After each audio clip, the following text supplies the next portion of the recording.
So now we need to write some code to stop the paddles at the boundaries. And when a paddle hits a boundary, it needs to be put into the paddle stop state. More generally, hitting something in a game is referred to as a collision between two game objects. So the need for collision detection is so common in game engines that they all support multiple efficient ways to perform it. In Pygame, we can use the collide rect method to detect a collision between any two rectangles. So let's write that code to detect a collision between the left paddle and the top boundary. So we should actually insert that code right after we have moved the paddles. So let's go here under the update game state part, and then indeed write. So stop the paddles at the top and bottom boundaries. So we're going to write the thing for the top boundary first. So, and it's really as simple as saying it. So if the left paddle and then collide rect.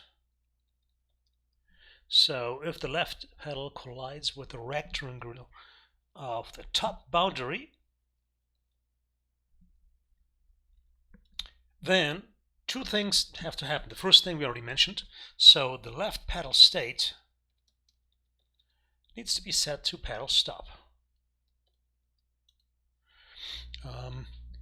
But we've already moved the paddle, detected the collision, so the paddle may actually have moved into the boundary. So we're going to realign the top of the left paddle with the bottom of the top boundary. So let's do this, and it's as simple as this. So left paddle dot top, which gives us access to the top coordinate of the paddle. Then we're going to set that equal to the top boundary bottom.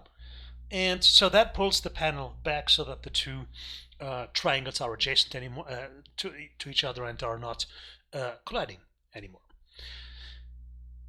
So, and that relieves us from a lot of calculations in terms of the overall hotspots of the rectangles, because we can get the other coordinates that we're interested in, like top, bottom, center, and so on, much more efficiently this way. So that's the top boundary. So same thing with the bottom boundary. So if left paddle collide rect with the bottom boundary, I do the same thing. So, oops, and I forgot the, there we go. And that is the top boundary. Right. And now the left paddle state again is stop.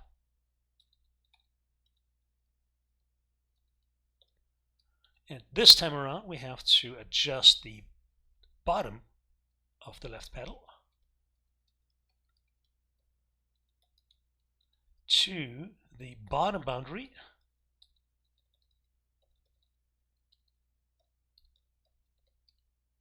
top.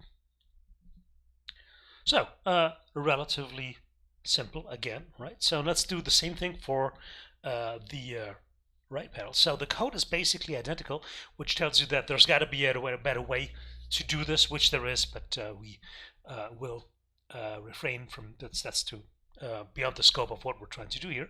So I'm going to be explicit. If the right paddle collide rect with top boundary, then the right paddle state needs to be stopped.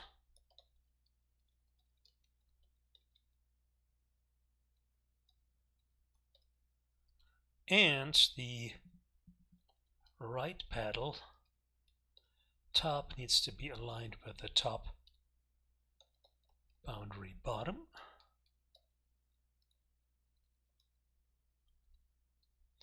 And of course, one more time, if the right paddle collide rect with the bottom boundary,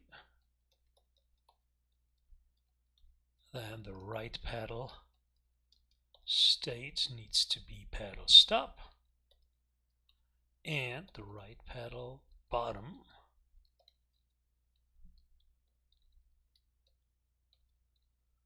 needs to be aligned, needs to be aligned with the bottom boundary top.